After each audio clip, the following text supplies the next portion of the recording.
Boa noite a todos. Com muita alegria, muita satisfação, estamos aqui reunidos mais uma vez para o nosso estudo da querida Casa de Emmanuel. E, como de costume, quem faz o estudo também faz a prece de abertura. Então, convidamos o João para fazer a nossa prece de abertura. Que bênção, né? Vamos lá, então. Vamos fechar os nossos olhos e pedir à espiritualidade, a Jesus, que nos ilumine sempre os nossos dias, os nossos caminhos, que nós possamos aproveitar os ensinos dessa noite e procurar pôr em prática. Graças a Deus.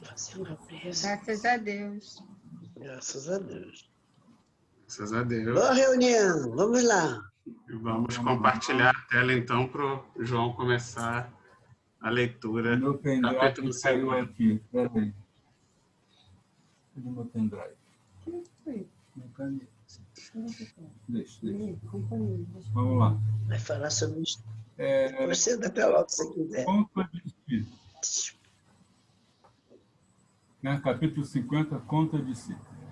De maneira que cada um de nós dará conta de si mesmo a Deus. Quem disse foi Paulo, está em Romanos, capítulo 14, versículo 12. O que é dar conta de si?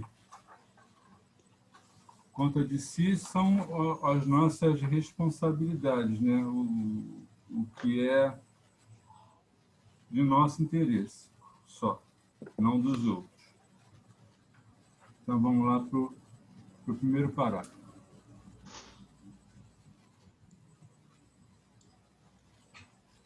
É razoável que o homem se consagre à solução de todos os problemas alusivos à esfera que o rodeia no mundo.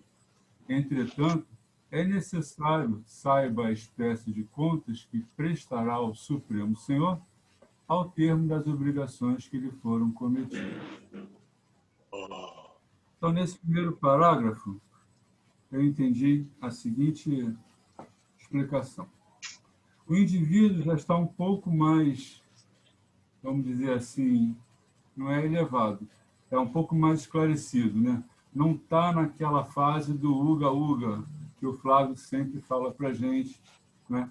A gente já tem um certo esclarecimento da vida, já vem reencarnando diversas vezes.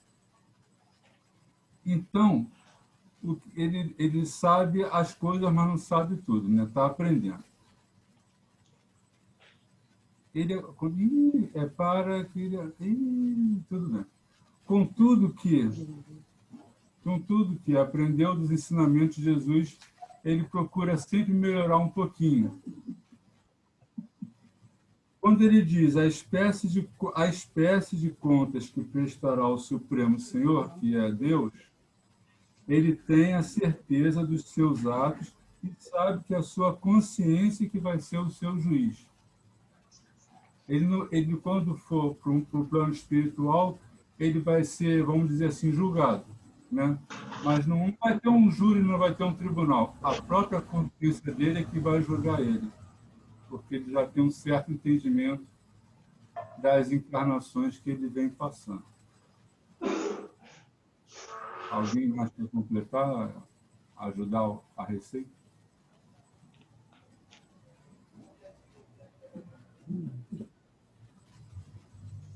Tá? Então, você está certo, João.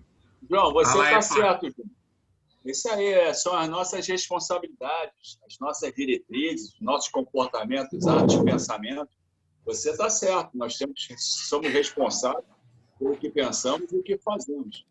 Viemos aqui já com realmente uma condição já de adiantamento, de esclarecimento, de aprendizado, de inteligência moral, e que a gente não se deixe isso se perder, né?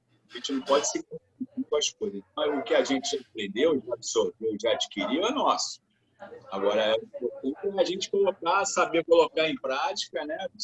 Lógico, dentro da nossa do patamar, né, evolutivo a qual nós nos encontramos, né, que isso aí a gente tem que levar sempre em consideração. A vida não dá saltos, né, a gente tem que sempre trabalhar primeiro nós, para depois trabalharmos em prol dos outros. Nós não trabalharmos nós, como é que a gente vai querer trabalhar os outros? Se a gente não se melhorar. Então, é isso aí mesmo. Eu penso dessa maneira mesmo. Entendeu? Primeiro a gente, depois a sociedade e o planeta em si. Porque se eu não consigo resolver meu problema, eu me melhorar, como é que eu vou conseguir ajudar o próximo? Né? Eu vou ajudar, eu vou ensinar coisas erradas, né?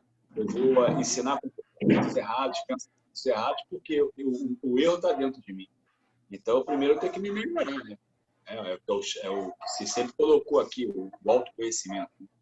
E depois daí a gente vai galgando aí dentro da nosso patamar evolutivo e nossas dificuldades, que são enormes, são muitas, né? Então, os nossos vícios egoístas, orgulhosos, vaidosos, mas é assim, aflorado assim, né? É só pisar num pouquinho, não precisa pisar no pé, não. É no calo, não. Se pisar no pé, já mostra realmente a nossa verdadeira face. Vamos colocar o nosso interior, o que está adormecido, que a gente talvez nem conheça, né? E vai aflorar assim de uma forma muito repentina e violenta, que a gente vai caraca, eu não acredito que eu seja isso. E esse que é o problema.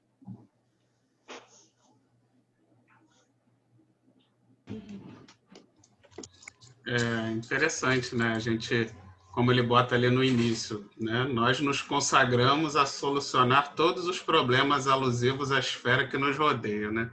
Você vê que é uma forma bonita de dizer que a gente mete o bedelho na vida de todo mundo. A gente se preocupa com tudo que está à nossa volta. E aí a segunda parte. Entretanto, é necessário que sabermos a espécie de contas que teremos que prestar. Então, tipo, o que eu acho que a gente vai aprender aí com os próximos parágrafos é até que ponto, né? Como é que realmente deve ser a nossa influência, as nossas ações, o nosso modo de agir nessa preocupação, né? Em querer resolver o problema de todo mundo, né? Até que ponto realmente a gente tem que se preocupar, na verdade, com a gente e, sim, ajudar. Temos responsabilidade, sim, por aqueles que nos rodeiam, né? Não nascemos juntos à toa, mas até que ponto vai essa responsabilidade, né? Como que funciona? Qual é a forma correta de agir e de influenciar na vida do próximo, né? Que a gente, muitas vezes, tem que, então, se atentar. O que realmente será de nossa conta, né? O que realmente prestaremos conta. Aí, os próximos parágrafos, vamos entender isso melhor, certamente. Mais alguém quer comentar o primeiro parágrafo? Eu só queria fazer um comentário, porque eu estou com 80 anos e meio, né? Caminhando para 81, em outubro, lá vem outra vez o aniversário. E é uma dádiva você poder chegar à velhice, entendeu? Porque quando você vai chegando, já tem um neto de 23 anos, tem outro já na adolescência, filhas casadas, uma casada, outra separada. Então, o que acontece é o seguinte, você vai, à medida que vai passando o tempo, você vai percebendo onde é que você furou, onde é que você se atrapalhou, se enrolou. Nem vou dizer que se enrolou de propósito, não é isso, não. Se deixou envolver por uma série de coisas em volta de você e pisou na bola com você, pisou na bola com o outro. Então, a gente vai tendo um quadro exatamente de muita coisa que a gente deu furo e por que deu furo e por que características eu tenho na minha personalidade que me ajudaram a dar aquele furo. Você começa a entender por que você teve aquele pai, por que você teve aquela mãe, que muitas vezes na adolescência a gente reclama dos pais, né? Porque é muito severo. Eu precisava daqueles pais ali bem rígidos, era um espírito terrível. Eu comecei a chegar a essa conclusão, que eles me ajudaram muito com aquele rigor porque eles me conhecem. E mesmo assim eu me enrolei comigo mesma, né? E ver também o seguinte, como é que na hora em que você se enrola, se atrapalha, e você toma consciência, como é que Deus vem ao seu encontro, mas ele não vem para te bajular, tadinha. Não, ele vem para te dar uma série de coisas que ajudam você a corrigir aquilo que você errou. Então, você chegar aos 80 anos, como eu cheguei, você enxerga direitinho muita coisa onde você furou e onde Deus chegou, mas não para te botar no colo, mas para te dar oportunidade de resgatar a besteira que você fez. É muito bom você, eu acho uma dádiva você poder chegar a 80, 90 anos lúcido, né? Porque eu sou lúcida, graças a Deus. Então, chegar lúcido, né? Porque você tem essa visão. E aí você começa a ver a vida como alguma coisa que é importante viver, mas que a morte também não tem tanta importância assim, porque a morte vai trazer uma renovação. Você vai sair daqui, vai conversar sobre isso tudo lá em cima e até sobre outras coisas que você não percebeu, e aí você pode planejar um retorno. É muito bom ter 80 anos. Era isso que eu queria dizer para vocês. É muito bom. Todo mundo vive. Ah, porque eu vou ficar velha, porque eu rio ficar velha. Eu tinha esse negócio também, entendeu? E você vai perdendo isso. Perdendo porque você vê como a vida ela é um sopro. E o quanto você tem que ter cuidado para aproveitar a vida. Aproveitar a vida não é passear, não é passear dentro de você, é trabalhar dentro de você e ver o que você precisa melhorar. Ver também os lados bons, né? Porque a gente tem os lados bons, as coisas boas, mas tem também aquilo que a gente precisa estar atento para não furar de novo. Era só isso que eu queria falar. Desculpe, falei muito. Não, o que você falou me ajudou muito. Foi, querida. Amei o teu comentário. Vou fazer 80 mês que vem. Oh, que coisa boa! Então, uma Sim. companheirinha. Eu agradeço o que você falou aí, foi muito gostoso. Né? Para mim foi bom mesmo demais. É realmente isso que você está comentando aí. A gente vai vendo as coisas, vai comentando, vai vendo que Deus está ajudando, está nos amparando, e a gente vai vendo. Eu falhei aqui, eu errei ali, mas acertei aqui. Tudo esse comentário que você fez aí, para mim, foi muito bom. E realmente. Ele vem também corrigindo, não é só... Ele vem, isso, olha, você vai agora passar por isso assim, assim, porque você pisou na bola com isso, e você recebe aquilo sem revolta. É muito bom isso. Então, a gente agradece a Deus a nossa doutrina, que ela explica, e você se conscientiza, não fica se atacando. Ah, eu sou horrível. Não tem nada de ser horrível. Ninguém é horrível. Todos nós temos um ser divino dentro de nós. Mas a gente precisa estar atento, né? Para não jogar sua encarnação toda fora, né? Que isso é muito ruim. Né? De modo que era isso aí. Que bom, uma companheirinha. Foi ótimo. Seu comentário foi ótimo. Que bom. Você foi intuída. Pode ser, pode até ser, pode ser, não sei. Me deu vontade de falar isso, que é uma coisa que eu estou vivendo muito dentro de mim, entendeu? E para nós mais jovens é extremamente importante que vocês cheguem aos 80. Porque aí vocês nos dão um exemplo para a gente não tropeçar. Isso. Exatamente. Vamos lá. Segundo parágrafo. Vamos lá.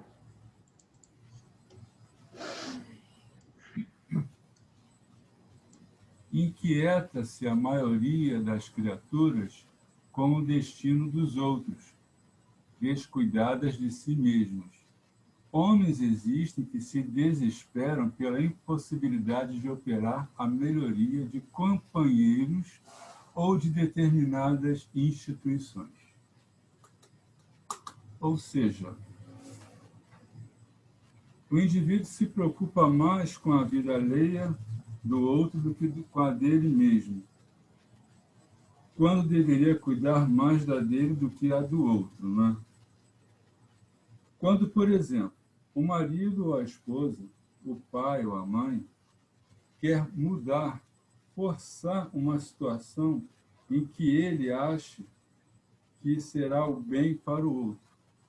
Por exemplo, a Selma quer me mudar em alguma coisa que ela acha que é coerente. Aí eu tenho que explicar para ela que não é bem assim.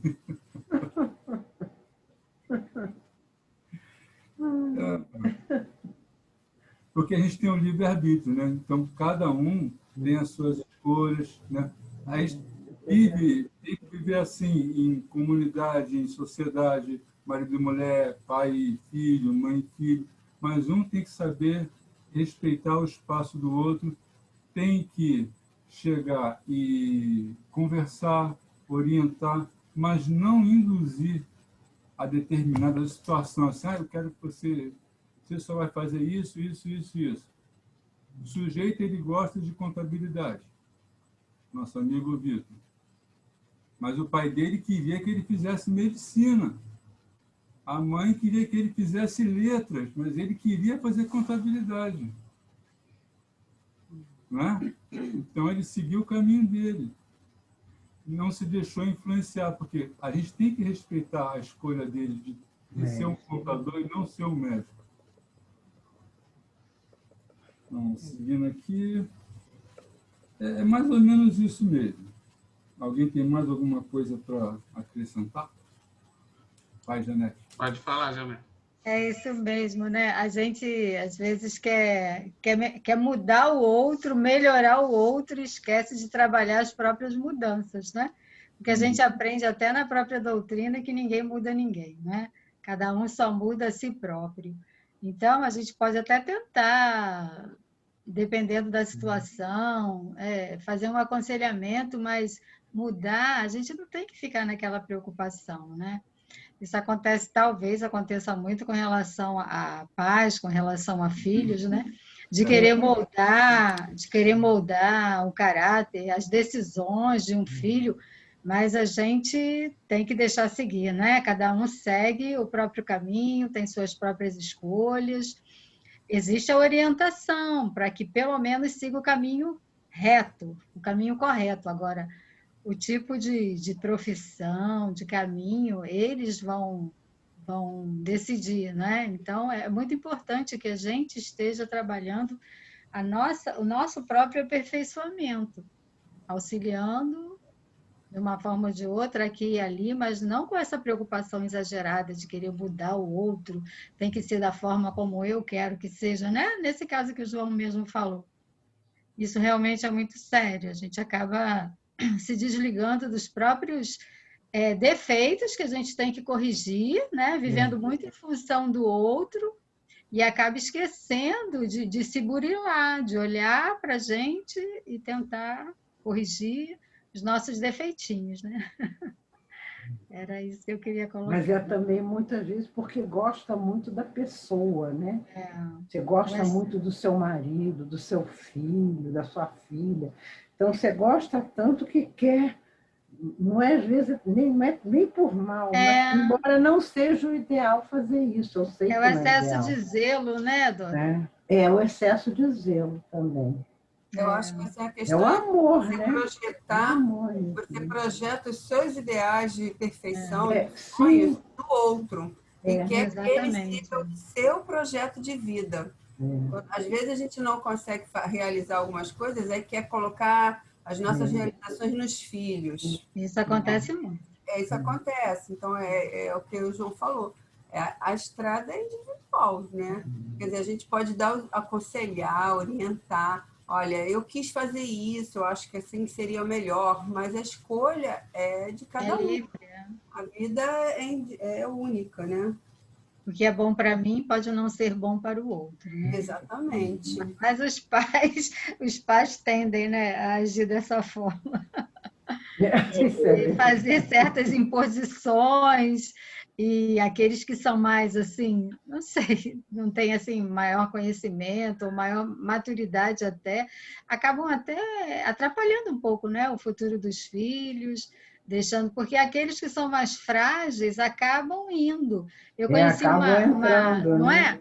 Eu conheci uma moça na porta de uma faculdade, foi da PUC, né? A gente tinha levado os filhos para fazer prova e ela disse que fez a faculdade de medicina porque o pai quis que ela fizesse. Então, ela fez todo o curso de medicina e pegou o canudinho dela e entregou para ele.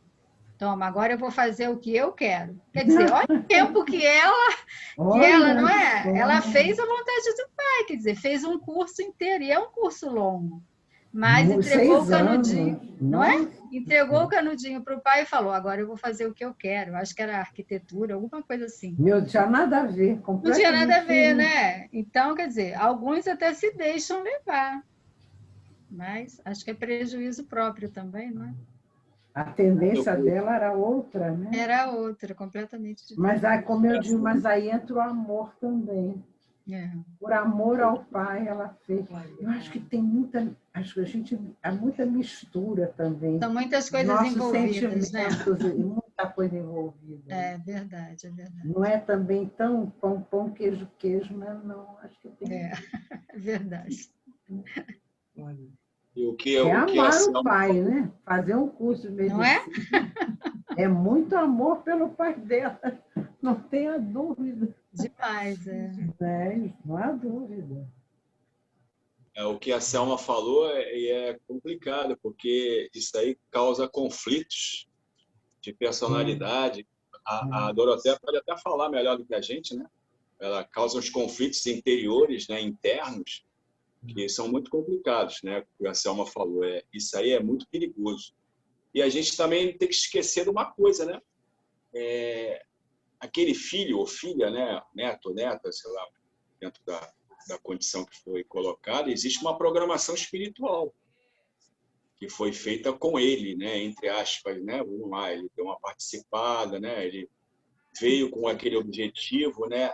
Reencarnatório de ser, né? Ou de tentar ser, colocar em prática o que foi colocado dentro do ajuste do seu melhoramento espiritual, da sua evolução espiritual, no plano espiritual.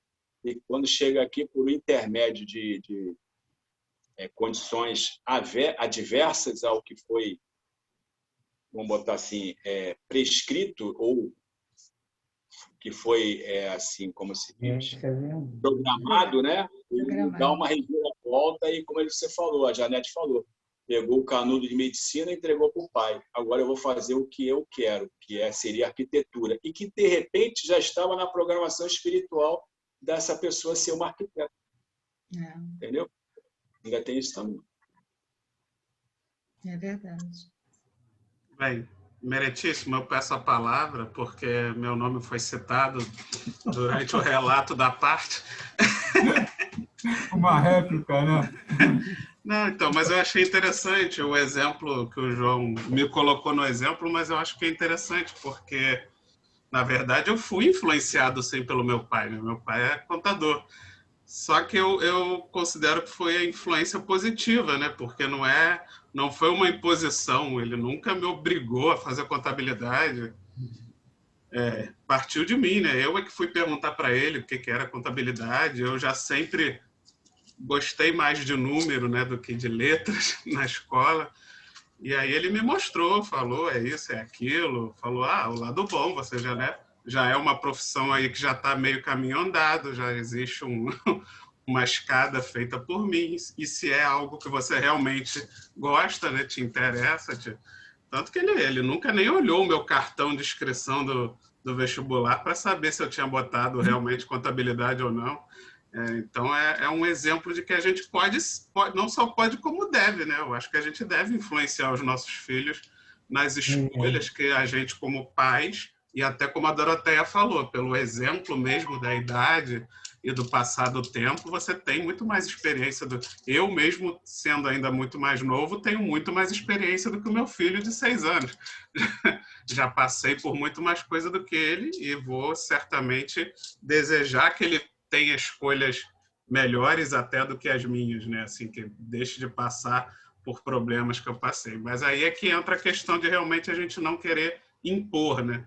Não querer achar que também por a gente não querer o mal daquele, seja até mesmo por amor, né? Como todo mundo aí já falou, e não necessariamente por mal, mas você deixar isso ultrapassar ao ponto de você não se preocupar mais com a sua própria vida e achar que a sua vida é cuidar da vida do seu filho, é escolher por ele, é fazer por ele, né? Então, a gente tem exagero, né? A gente tem que ter esse cuidado, esse equilíbrio de até onde realmente a gente deve fazer e influenciar, não só do filho, né? Da esposa, do marido, do pai, da mãe, do primo, de todos aqueles que convivem com a gente, né? Até mesmo no trabalho, nossos colegas de trabalho, até que ponto a gente realmente modifica e influencia na vida dos outros. E a gente acredito até que a gente vai ainda ver mais à frente nos outros parágrafos, que é o que Jesus fez com a humanidade, né? É o exemplo, as nossas atitudes, as nossas ações, é assim que a gente vai influenciar os nossos próximos, e não com imposições, não com ordens, não com brigas, né? Porque muitas vezes a gente confunde, como nós ainda somos muito atrasados, a gente confunde os bons sentimentos com os maus sentimentos. A gente muitas vezes acha que é por amor, por não sei o quê, mas no fundo o nosso amor ainda é um amor muito pobre, é um amor misturado com orgulho, com vaidade, porque a gente não quer também ver o nosso filho pior do que o filho dos outros, né? Não se dando bem igual o filho da vizinha, não sendo bonito igual o filho do irmão, não sendo inteligente igual o filho do primo. Então você vai misturando, vai fazendo essa mistura de sentimentos com o amor legítimo que a gente também tem, mas aí isso se mistura com as nossas imperfeições e a gente descarrega de forma equivocada em cima dos outros, né? E era isso. É muito complexo, mas é bom, a gente tem que mergulhar mesmo, tem que se observar, é fundamental isso, é fundamental. Mesmo que a observação não seja perfeita, mas a gente tem que mergulhar. E essa questão... O Espírito ajuda a mergulhar, mas ela vai fazendo você mergulhar e vai mergulhando. Né? E esse ponto também que vocês tocaram, com relação aos pais, às vezes, eles vivem mais a vida dos filhos do que a própria vida, né? Eu também conheci um rapaz que a mãe, ela parou de trabalhar para ela se dedicar aos filhos e ficou aqui. Isso é muito natural, lógico, né? Uma mãe que gosta de se dedicar. Só que ela viveu tanto a vida dos filhos e quando eles já estavam adultos, ela começou tipo que jogar na cara, né? Uma expressão assim até um pouco rude, né? Que ela anulou a vida dela em prol dos filhos. Mas ela fez isso porque ela quis, não é? Porque ela quis, claro. Então, o rapaz falava que ele estava com uma relação assim um pouco balançada, né, com relação à mãe, porque ela começou a cobrar isso dos filhos. Né? Então, a opção foi dela, não é? Muito ruim, muito ruim. Então, existem muitas nuances aí, né, nessas questões todas, que a pessoa quer viver a vida dos filhos, quer que eles sigam determinado caminho e não vive a própria vida, não é? Não, esquece de trabalhar o seu próprio crescimento, seja profissional, não é? Em prol dos filhos, mas os filhos estão ali, são espíritos que a gente recebe para a gente orientar, para a gente cuidar, mas eles têm a vida deles e nós temos que viver a nossa própria vida, né? Então, são muitas questões envolvidas.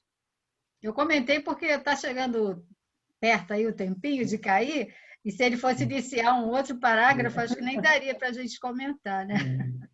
E mesmo a dedicação que a gente tem é uma obrigação. Eu não estou dizendo viver a sua vida, viver o filho será a nossa vida, mas a gente se dedicar à nossa obrigação. Sim, vai ter um filho e largar por aí, deixa por lá, não quer saber. Não É pode. responsabilidade, né? Muito grande. Você só não precisa anular sua própria vida por isso. Não, não precisa. Mas que é uma responsabilidade, é.